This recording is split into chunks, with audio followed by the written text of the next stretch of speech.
August 28, 2020, nang makatanggap ng tawag ang Canilena Police sa Brazil. Ang tawag ay nagmula sa kanilang emergency hotline na 199. Ang tawag ay nagmula sa ilang concerned citizens ng parehong bayan. Ayon dito, ay may nakita silang sasakyan na minamaneho ng isang babae. Ang likurang bahagi nito ay nakabukas at mula roon ay nakita nila ang mga duguan na kagamitan at ang malakas na iyak ng isang sanggol na nasa backseat. Matapos na makuha ang ilang impormasyon gaya ng location, plate number, kulay ng sasakyan at ang direksyon na tinatahak nito, agad na nag-deploy ng tauhan ang Canilena Police Station para magsagawa ng follow-up investigation. Sa hospital ay agad nilang nakita ang sasakyan at mula rito ay bumaba ang isang babae at may inilabas ito mula sa sasakyan na duguang blanket. Agad nila itong sinalubong sa entrance ng hospital at umiiyak nitong sinabi sa kanila na kailangan ng kanyang anak ng urgent na medical care. Nang makita nila ang bata ay agad nila itong dinala sa emergency room at hinayaang makausap ng attending physicians habang nanatili sila sa labas at naghihintay. Makalipas ang halos kalahating oras na medical procedures, ay nilapitan sila ng medical staff ng hospital. Ayon dito, ay ilang mga kahina-hinalang bagay ang kanilang natuklasan. Sa salaysay ng babae ay anak niya ang sanggol. Ayon sa kanya ay bigla na lamang sumakit ang kanyang tiyan habang naglalakad-lakad para lumanghap ng sariwang hangin. Ayon pa dito ay sobrang bilis ng pangyayari at hindi na niya nagawang agad na magtungo sa ospital. Dahil agad nang lumabas ang bata at nahulog ito sa mabatong kalsada. Kaya naman nagtamo ito ng mga sugat sa katawan. Sa pagmamadali ay agad niya umano itong binalot ng blanket at dinala sa hospital. Nang sabihin ng doktor na kailangan siyang suriin ay mariin itong tumanggi at sinabing ayos lamang siya.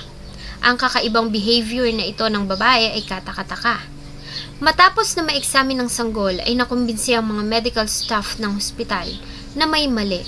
Nakitaan kasi ang bata ng mga hiwa sa iba't ibang bahagi ng katawan at ang mga sugat na ito ay hindi nagmamatch sa mga injury na maaaring matamo ng bata mula sa pagkakahulog sa kalsada gaya ng claim ng babae. Sa kanilang pagsusuri, ang mga sugat ay mula sa pagkakahiwa ng isang matalas na bagay. Buti na lamang at walang tinamaang mahahalagang organs ng sanggol. Matapos na marinig ang explanation ng doktor, ay agad na kinausap ng mga pulis ang babae at pinilit ito na sumailalim sa medical examination. Sa kabila ng mariing pagtanggi ay walang nagawa ang babae kundi ang sumunod. Sa ginawang medical examination sa kanya ay katakataka na nalaman ng mga doktor na hindi ito nakitaan ng sinyales ng panganganak o pagdadalang tao. Walang pagdurugo, walang physical trauma, normal ang kalagayan nito. Taliwas sa claim nito na buntis siya ng anak. Subalit kaninong anak ang dala nitong bata? Bakit madami itong sugat? At sino ang babaeng ito na nagpakilalang ina ng bata?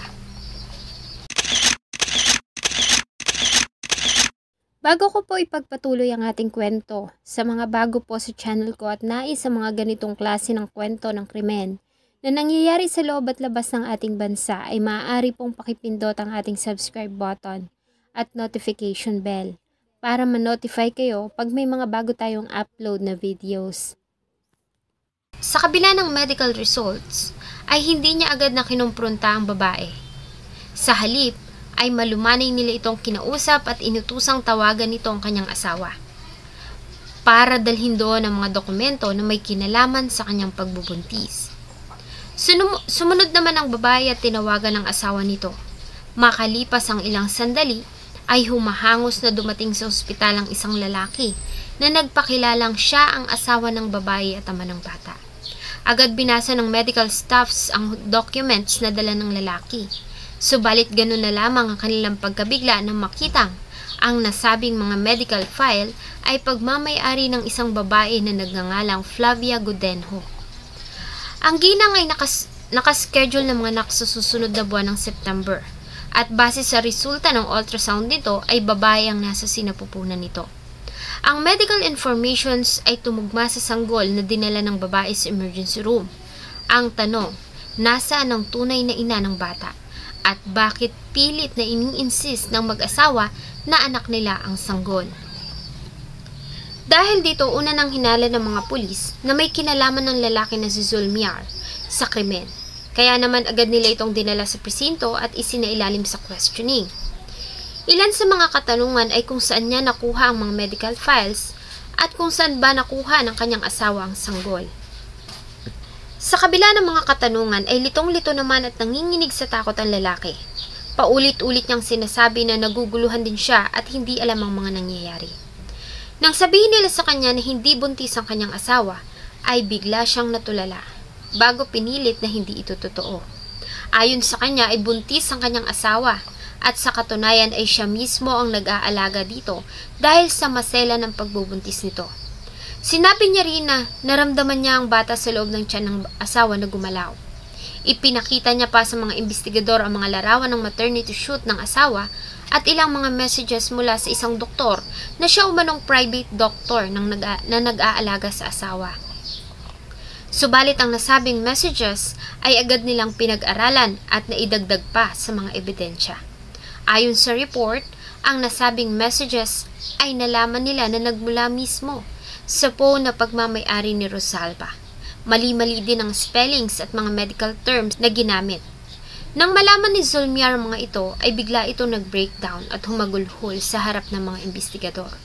Sa mahabang panahon ay nagawa siyang paniwalain at paikutin ng kanyang mahal na asawa na magiging isa na siyang ama. Sa likod ng mga nasabing revelasyon ay isang karumal-dumal na krimen pa ang matutuklasan na yayanig sa mga mamamayan ng Brazil. Ang ina ng bata na si Flavia Gudenho Lader Mafra ay pinanganak noong April 19, 1996 sa tahimik na bayan ng São Batista na matatagpuan sa municipality ng Canolena sa southern Brazil, state ng Santa Catarina. Si Flavia ang bunso sa magkakapatid. Ang kanyang mga magulang ay nabibilang sa mga middle-class community sa lugar na nagtatrabaho ng marangal para maitaguyod ang kanilang mga anak. Lumaki si Flavia sa pagmamahal ng pamilya, mabait na bata at sociable. Mahilig din siya sa musika at maraming kaibigan. Bata pa lang ay pangarap na nito maging isang guro at wala siyang plano na umalis sa kanilang lugar para magtrabaho sa ibang bansa o karatig bayan. Nang makatapos ng high school, ay agad siyang nag-enroll at kumuha ng kursong education. At nang makapagtapos ay agad na nagturo bilang isang elementary teacher sa parehong school na kanyang pinasukan. Sa edad na 20, ay nakilala niya ang asawa na si Vadel Mafra. Nagsimulang mag-date ang dalawa hanggang sa mag-propose si Vadel noong summer ng 2019, na tinanggap naman ni Flavia. October ng parehong taon ay nagpakasal ang dalawa matapos na malaman na nagdadalang tao na ito. Samantala, si Rosalva Maria Grimm naman ay pinanganak din sa São Batista noong 1994. Walang masyadong impormasyon tungkol sa kanyang kabataan. Maliban sa ayon sa pamilya, bata pa lamang ay kakaiba na ang mga ikinikilos nito at pag-uugali. Palagi nitong ini-exaggerate ang mga kwento. Mahilig magkwento ng mga accomplishments kahit na hindi totoo, para lamang may ipagmayabang sa mga kaibigan. May pagkakataon din na nagpapanggap siya na may malubhang karamdaman at malapit ng mamatay para lamang hindi siya hiwalayan ng dating nobyo. Nang mabuko ay sinabi niya na isang himala na nawala ang kanyang sakit. Taong 2017 ay nakilala niya ang asawa na si Zulmiar Shizel. Mahal na mahal ni Zulmiar ang asawa, kaya naman naniniwala siya sa lahat ng sinasabi nito. Nang ikasal ay tumira ang dalawa sa isang residential area sa labas ng bayan kung saan nagtatrabaho si Rosalva bilang librarian. Sa loob ng 3 taon na pagsasama ay hindi nabuntis si Rosalva. Kaya naman sinamahan ito ng asawa para magpa-check up. Subalit malungkot na ibinalita ng doktor sa kanila na mahihirapan siyang magdalang tao dahil sa kalagayan ng kanyang matres. Ganun pa man taong 2019 ay tila nagkaroon ng himala. Matapos na mapansing hindi siya dinadatna ng kanyang monthly period, ay agad na nagpatingin sa doktor si Rosalva at nakumpirma nila na siya ay himalang nagdadalang tao. Tuwang-tuwa si Rosalva at agad niyang itong ibinahagi sa kanyang mga kaibigan, kapamilya at katrabaho. Maging sa social media ay proud niyang ibinahagi ang larawan ng kanyang positive na pregnancy test. Sa loob ng ilang araw ay nakatanggap siya ng mga kind messages at congratulations. Dahil sa kanyang pagbubuntis ay trinato ng pamilya at ng kanyang asawa si Rosalba bilang isang reyna. Pinoprotektahan nila siya sa anumang bagay na magbibigay sa kanya ng stress. Maging ang mga katrabaho na hindi close sa kanya ay biglang bumait dahil alam nila na mahalaga sa mag-asawa ang pagbubuntis nito. Subalit isang masakit na pangyayari ang naganap noong December 2019. Habang nasa 3 buwan ng kanyang pagbubuntis ay dinugo si Rosalba at nawala ang kanyang baby. Subalit ang pangyayari ay tinago ni Rosalba sa lahat maging sa kanyang asawa. Sa halip ay nagpatuloy siya sa pagpapanggap na siya ay nagdadalang tao. Nagsimula siyang magsuot ng maluluwag na damit at kumakain ng marami para magmukhang malaki ang kanyang tiyan. Makalipas ang 2 buwan matapos ang pagkawala ng kanyang baby, ay isang balita ang kumalat sa school ng kanyang pinagtatrabahuhan. Masayang ibinahagi ng mga katrabaho na maliban sa kanya ay isa pang guro ang buntis. Ito ay ang batang guro na si Flavia. Nang mga panahong iyon ay hindi pa lubos na magkakilala ang dalawa. Subalit nang malaman ng balita ay agad na nagkaroon ng interes si Rosalba sa buntis na guro. Inistalk niya ito sa social media at nag-send ng friend request na agad naman itong tinanggap. Marahil ay dahil sa nagtatrabaho sila sa parehang school. Mula noon ay malimit nang magpadala si Rosalba ng mga mensahe kay Flavia sa social media. Ginamit niya ang peking pagbubuntis para mapalapit dito. Sa pag-aakala na pareho sila ng kalagayan at nararamdaman, ay masaya namang tinanggap ni Flavia ang pakikipagkaibigan ni Rosalba. Nagpalitan ng phone number ang dalawa at malimit din na magkasama tuwing lunch break. Habang tumatagal ay tila naman nahihirapan si Rosalba sa pagpapanggap. Sa katunayan, nalaman ng mga investigador na nagsimula itong mag-search sa internet ng mga symptoms at mga karanasan ng isang buntis na siya namang ikinukwento sa kanyang asawa, kapamilya at mga katrabaho. May mga pagkakataon na niyayakag siya ng asawa na magpa-check up, subalit lagi niyang sinasabi na walang OB-GYN o kaya naman ay na-reschedule ang check-up dahil sa ilang emergency. Sa kabila nito ay nag-insist pa din si Zulmiar. Gusto kasi nitong makita ang anak sa ultrasound screen. Kaya naman sa tuwing nasa trabaho ang kanyang asawa ay nagpapanggap siya na magpapa-check up mag-isa. May ipinakita rin siyang mga medical records sa asawa tungkol sa kanyang pagbubuntis na kanyang pineke. Dahil sa mahal na mahal ni Zulmiar ang asawa, ay naniniwala siya sa lahat ng sinasabi nito. Mas naniwala pa nga si Zulmiar nang magsimula siyang makatanggap ng mga messages mula sa nagpakilalang ng asawa. Pinayuhan pa nga siya ng doktor na iwasan muna ang pakikipagtalik dahil sa hindi umano ito makakabuti sa pagbubuntis ng asawa. Kasunod nito ay naging obsessed si Rosalba sa pamimili ng mga kagamitan ng sanggol tulad ng diaper, damit, pacifiers, blankets at mga laruan. Malimit itong magpunta sa shopping mall kasama ang asawa, ina at kapatid. July 2020 ay nagpakuha din si Rosalba ng maternity photoshoot. Subalit sino mag-aakala na ang mga larawang iyon ay mapapabilang sa mga ebidensya sa kanyang gagawing kasalanan. Sa pagiging malapit ni Rosalba kay Flavia, ay palagi silang nagkukwentuhan tungkol sa pagbubuntis nito. Ang mga detalye na sinasabi sa kanya ni Flavia ay siya namang ikinukwento niya sa kanyang asawa at pamilya. Kaya naman walang kahit na sino sa kanilang nakaalam ng ginagawa nitong pagpapanggap. Maging ang paglalakad, mannerism at mga food cravings ni Flavia ay kanyang ginagaya. Pagsapit ng buwan ng August, ay nagsimula si Rosalba na mag-organize ng celebration party para sa kaibigang si Flavia, para sa nalalapit na panganganak nito. Nagsimula siyang mamili ng mga decorations, nagpadala ng mga invitations sa kanilang mga katrabaho, at nagplano ng isang special photoshoot. Noong una ay sinubukan ni Flavia na tanggihan ito, subalit sa pangungulit at labis na pangungumbinsi ni Rosalba ay napapayag siya nito sa planong baby shower na gaganapin ng August 28, 2020. Planado na ang lahat. Subalit isang araw bago ang okasyon ay tinawagan ni Rosalba ang lahat ng mga bisita at sinabi na hindi na matutuloy ang event dahil sa ilang mga problema. Sa halip ay sinabi niya na tatawag na lamang ulit kung kailan matutuloy ang party. Kasunod noon ay pinakiusapan niya rin ang lahat na siya na lamang ang magpapaliwanag sa kaibigan dahil ayaw niya umano na malungkot ito. Kaya naman wala kahit na isa sa mga invited guest ang nagtanong kay Flavia na walang kaalam-alam sa mga nangyayari. August 28, 2020, tulad ng original plan, ay sinundo ni Rosalva si Flavia sa bahay ng mga ito para dalhin ito sa baby shower. At dahil sa puro kababaihan ng imbitado, ay hindi sumama ang asawa nito na si Vidal na nananatili lamang sa kanilang bahay. Matapos na ihatid ang kanyang asawa sa sasakyan ni Rosalva. Habang nasa sasakyan ay napapayag ni Rosalva si Flavia na magsuot ng piring sa mata dahil sa sorpresa umano ang kanilang pupuntahan na event. At dahil nga sa may tiwala sa kaibigan ay pumayag siya sa kagustuhan nito. Habang nasa sasakyan ay nagpatuloy ang dalawa sa pag-uusap para hindi magsuspecha ang biktima. Lingid sa kanyang kaalaman ang landas sa kanilang tinatahak na palabas na ng kanilang bayan. Dinala siya ni Rosalva sa isang lumang pottery plant at abandonadong ceramic warehouse.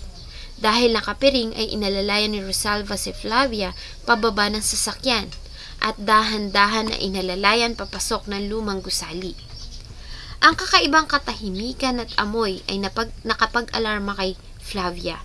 Sinubukan nitong tanggalin ang piring sa mata, subalit huli na dahil hinampas siya ni Rosalva ng matigas na bato sa ulo, dahilan para matumba siya sa sahig.